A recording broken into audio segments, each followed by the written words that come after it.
How y'all doing, folks? Welcome. We are back. We're in the kitchen tonight, and we've got the GA Homefavor high temperature oven.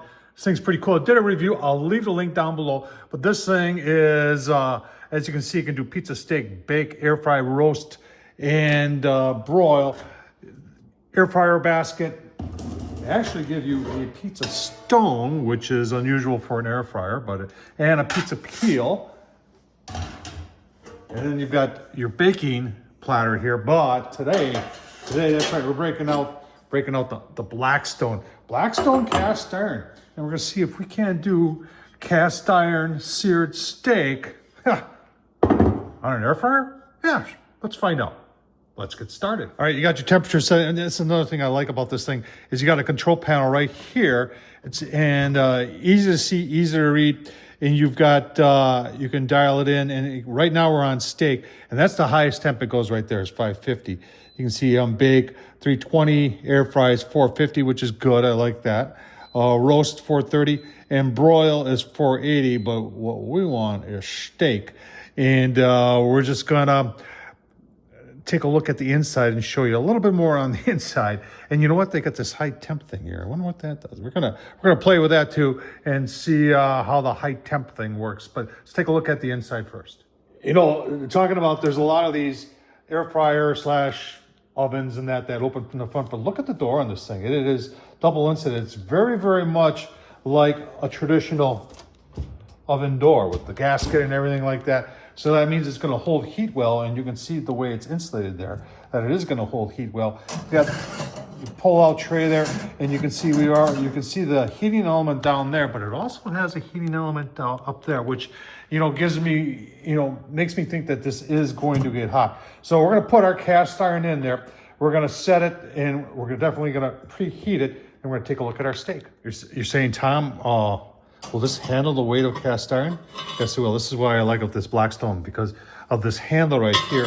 You can take this in and out really easy, and I'll leave a link down below to this too.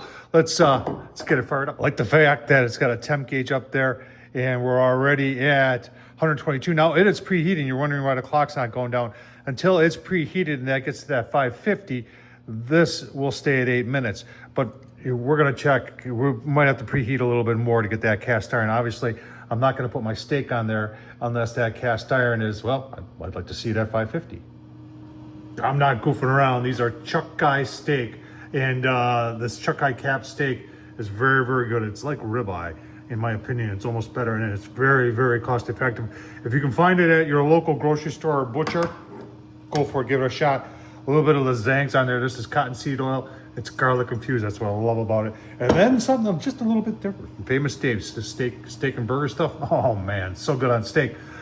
See, we're at 393 here. Well, when we get up to 550, we'll take our thermal, check the cast iron, see how it's doing. And if you're wondering, yes, there is a light in there.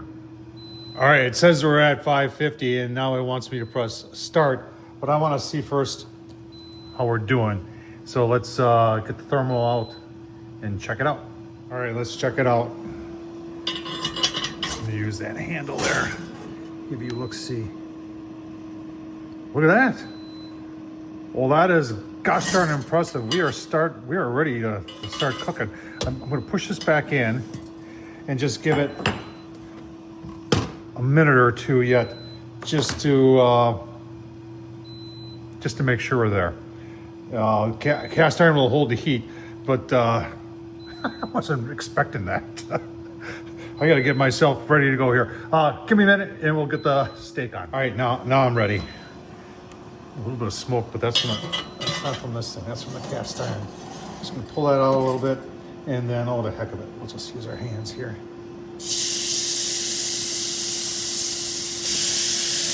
Put the bigger one toward the back. Push this in like that. Press start. Those things are pretty thick, so I don't know if I'm gonna go 4 minutes per side, but it sounds about right. All right, you can see we're at 3 minutes now. You gotta remember, not only we have that bottom burner, but we got that top burner, so it's cooking from both sides. And since I've never done steak on here before, and I've never done a cast iron, I actually opened up the back door. Set off the fire alarms. Okay, cooking. See how we're doing here. All right, yeah, look at that. Got a little sear.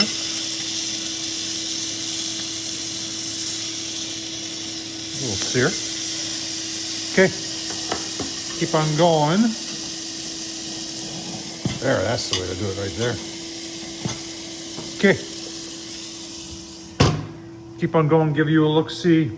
We might extend that time, but if I do, I'll just put a minute or two on there, and we'll show you when we got 4 more minutes in. I know I told you I would try the high temp, but that is only for on the pizza setting.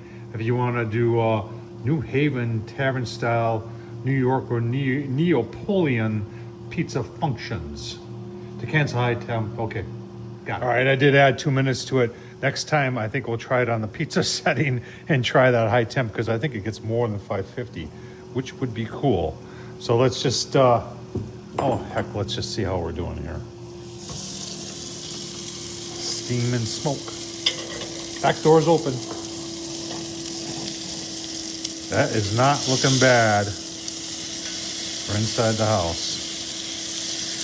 On a chilly late fall night. I think we're going to take advantage of that 2 minutes, and because remember those were kind of thick, and I don't want to be raw on the inside, so we'll go that, and then it's done. All right, coming to the end here. Let's see what happens. It just says end. So here we're coming to the end. Oh, I think it just runs for a little bit to air things out. Let's see. Have you seen enough? Yeah, me too. Hey.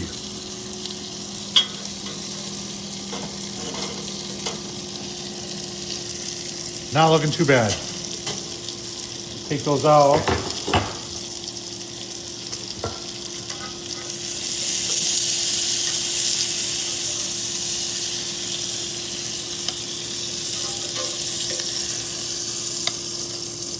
Let them rest for a couple minutes. Give you a look. All right, it's been a couple minutes. I did clean up like the inside of the door and all that, and cleaned up very, very nicely. And I don't think there's much splatter on the inside at all. So I'm impressed with that. But you know what? It's all about steak. So let's just cut through. We'll cut through the thickest one. Cut's nice. Oh yeah, look at that. That ain't looking bad. Made inside the kitchen. Taste test. Okay. All right. I tell you what, for inside on something that's an air fryer slash broiler slash oven slash steak cooking machine, ain't bad. I know I told you I would try it on the that high heat, which is just only for pizza. And I was just thinking about if I tried that, and I think it's like $7.50. That could cause some pretty good flare-ups inside of that thing right there. And that might not be good inside the house. So I got to rethink that before we try it, because I don't want to show you something that could be dangerous for you. But this definitely worked. Pizza's going to be delicious. Check it out. I'll leave the link down below. GA Homefavor high temperature oven. Air fryer, does pizza, does a whole lot. You can see it all right here. Actually does a lot. It's a pretty cool device. Tom Horsman, YouTube. Thumbs up, leave a comment. And as always, appreciate you watching.